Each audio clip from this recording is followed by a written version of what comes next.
Hey, good afternoon, everybody. Coming back to do a part two on the natal chart for the United States, April 2024. Of course, everybody's focused on the eclipse, the total solar eclipse to occur on April the 8th, which is just about 5 days from now.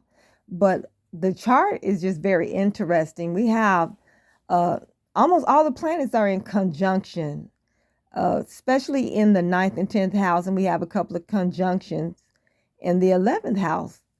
So there's a lot of Aryan energy. Aryan energy particularly focused in the 10th house. And then you have a lot of Piscean and one Aryan planet. Venus is in Aries, but it's not in the 10th house, it's in the ninth house, okay?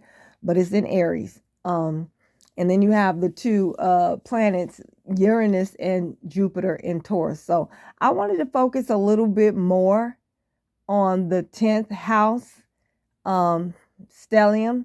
The 10th house is how people see you. It's your career. It's a parent, either the mother or the father. People say that it's the father, and the fourth house is opposite house is the mother, but I've heard just the opposite. So it's a parent. All right. So it's how you are viewed in the world and how you interact with the outside world. So with all this Aryan energy and personally, that would most likely be a very positive thing, because Aries is the aggressive initiator, goes for what they want. They don't let nothing stop them. Okay, so you're most likely to achieve goals and aspirations with Aryan energy, and especially Aries over the 10th house of career. You go to the top. You're the leader. You know, you're the one in charge. Your spirit knows this. So on a personal level, that's what that energy would bring, and some. Okay, so we have in the 10th house, the North Node, the Moon, the Sun, and air and Mercury in Aries. Now, Mercury just went retrograde on the 2nd of this month, and the North Node is retrograde. So retrogrades, when they, as far as the individual is concerned, when we're in a retrograde, it's the best time to take care of unfinished business. It's not the best time to start nothing new. And since Mercury can rule cars, you don't want to work on your car during a Mercury retrograde, because what that does is that problem that you thought you fixed, you will have to fix it over and over again. No telling how many more times. So Mercury tends to work with mess up, or override electronics and stuff like that. Okay, it's electrical, and I think is it magnetic? I'm not sure. I think that's Venus, but it tends to mess with the electricity, the your phone, your car, your laptop, and stuff like that. That's what Mercury does when it's especially when it's retrograde. So the North Node is retrograde too.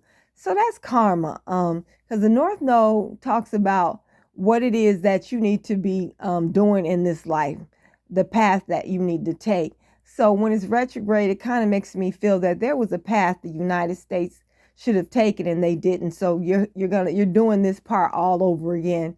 You got to get it right. So you have this sun and this moon. All these planets are conjunct, so the energy is intensified. Okay, so that could give like a almost like a Pluto like um energy, extreme. You know what I'm saying? Because that's just how strong this energy is. So Aries is the leader. Aries is the goat, almost like, well, Aries is the ram, Capricorn is the goat, but they both tend to climb to higher heights. But Aries puts more fire and fighting power behind that. Okay, so Aries can talk about the law. Aries can talk about the police and stuff like that. Now, in my other reading, I mentioned the situation with the barge that had happened, that went down um, in Baltimore. And I'm looking at, and I talked about also that Aries can talk about war. And before Aries, there's Pisces, and we have 3 planets in Pisces in the 9th house. And that could indicate a sneak attacks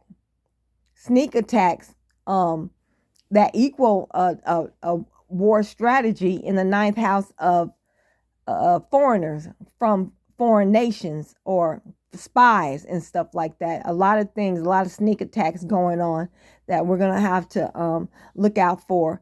Okay, so it's going to definitely be on the water. The water. A lot of sneak attacks on the water. And also Aries is fire, so that could talk about a lot of suspicious fires, which we've been having for a while anyway. So that's going to be more apparent. You probably see and hear more about major suspicious fires, but definitely that sneak attack does not look very good. So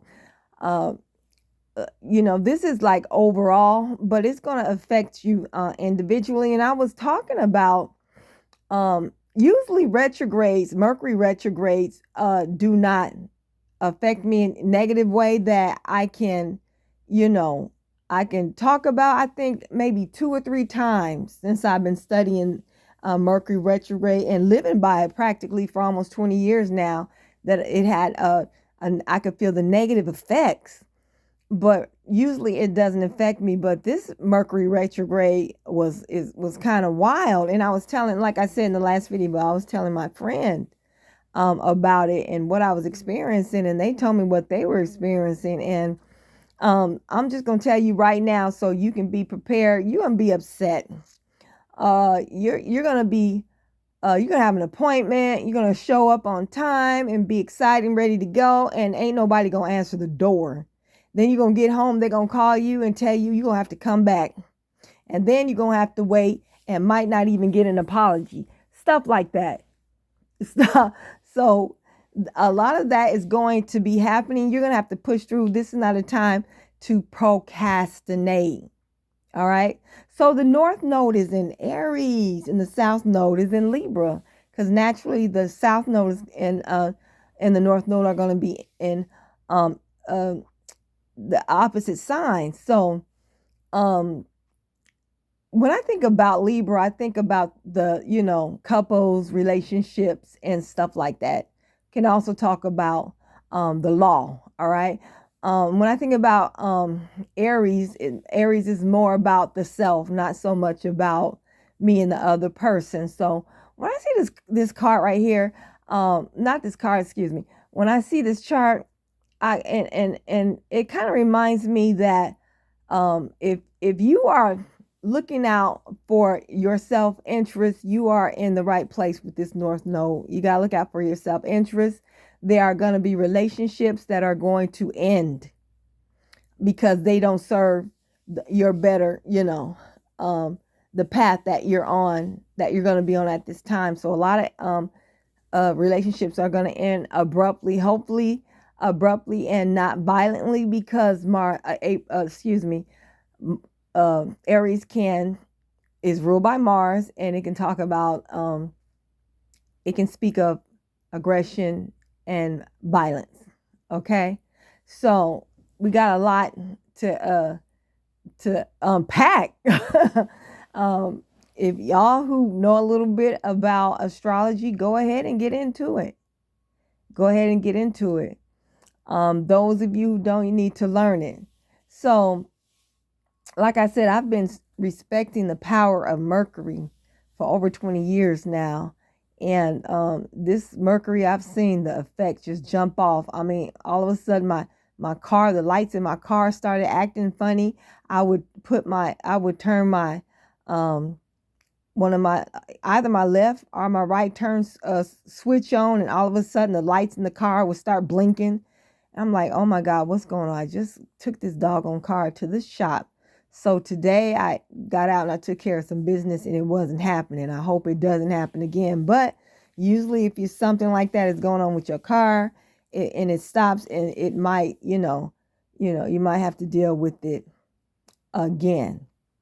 So, I just wanted to put that out here. I just wanted to do this video. I didn't want to make it too long. I just missed some points and I wanted to reiterate those points again. So, yeah, the uh, Aries with the sun in it and the moon and Mercury and Aries with the North Node, with the sun at the top of the chart, that can speak about popular entities, celebrities, and stuff like that.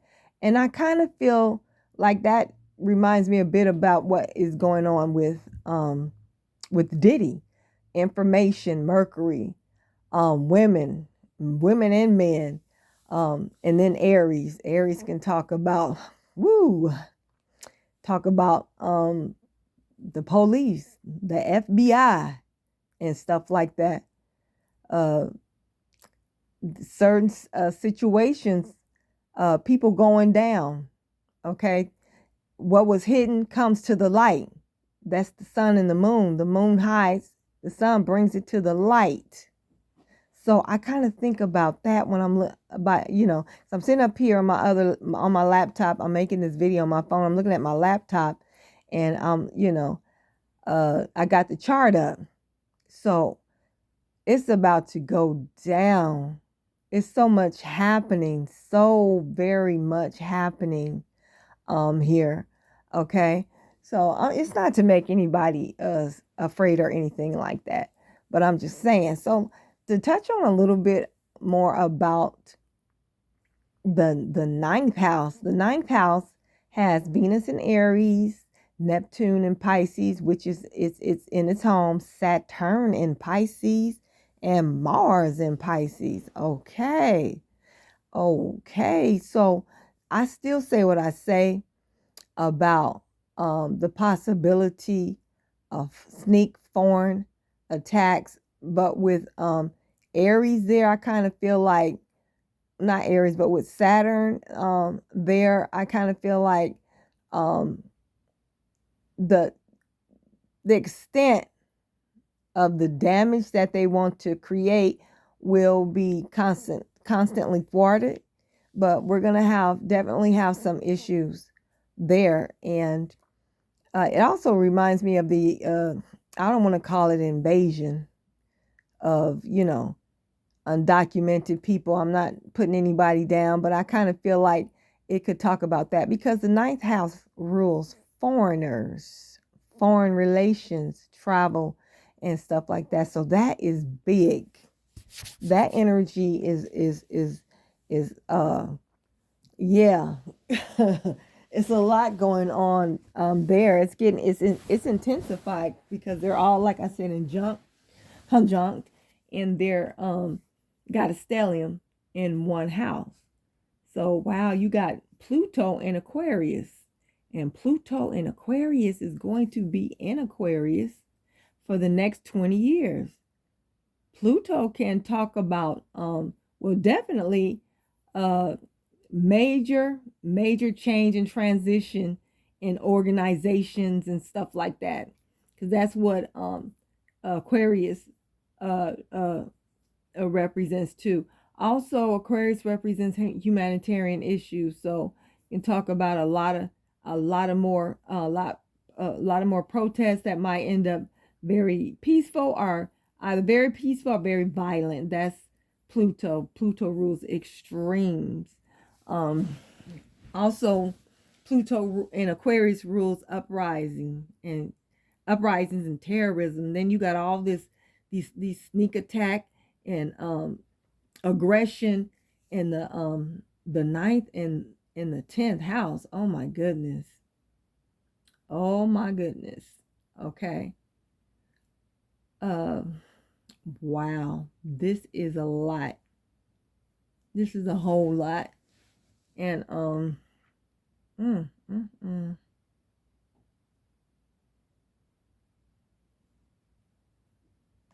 I'm trying to find, um, well, I don't want to be too negative, but I just want to tell it uh, like it is. Let's go back to the ninth house. And because I was saying I saw a possible sneak attack from foreigners, or from abroad, should I say, from abroad, foreign nations and stuff like that, not necessarily foreigners. I don't want to just blame somebody, be looking at somebody funny just because they're not from this country. But I'm going to say from abroad. And then you have that Aries is conjunct Saturn. Aries wants to have his way and go straight for the goal, but Saturn says, I hold up, hold up. It doesn't let Aries quite meet its aspiration, should I say. Kind of restricts. It makes it hard. Okay. But definitely with this Venus and this Neptune in the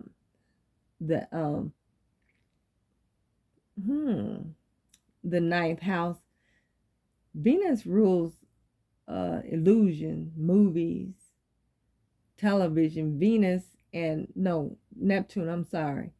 With Venus and Neptune there, it's like, you know how when, I'm trying to explain it, you know how when you let your guard down? Yes, I kind of feel like our guard is down as a nation. So there's we got some, I can't wait. This is an exciting year. Uh I hope it's more exciting in a more positive way.